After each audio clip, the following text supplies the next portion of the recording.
ABC урвалжны AC тал ОЦ төвтэй тойргийг дайрах бөгөөд PA PB-н шүргэгч болно. Хэрвээ APC нь 38 градус бол энэ өнцөг 38 градус юм байна. Тэгвэл ABC өнцгийг болно. Өөрөөр хэлбэл энэ өнцгийг болох юм байна. За нэг хэд аргаар боджуулна. За нэгдүгээрт нэг цэгээс татсан шүргэгчүүд тэнцүү гэдгээс AP BP2 тэнцүү. Тэгэхээр AP B гэдэг гурвалжин адил хажууд болно. Адил хажууд гэдэг чинь энэ өнцгөр тэнцүү. За энэ өнцгүүдээ олохын тулд бид яах вэ гэхээр өнцөг за жишээлбэл ABP гэдэг бол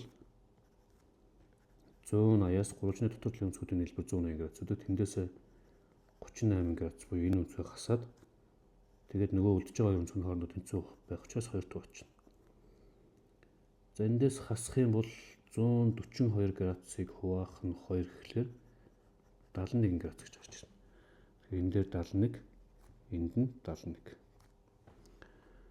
За хоёр хамар өнцгүүдийн дэлбэр 180 градус байх ёстой. Өөрөөр хэлэх юм бол энэ өнцгтээр 71 градусаар нэмэхээр 180 градус байх ёстой учраас бидний олох гээд байгаа ABC өнцөг гэдэг бол 180-аас хасах нь 71 буюу 109 градус гэж гарч ирнэ.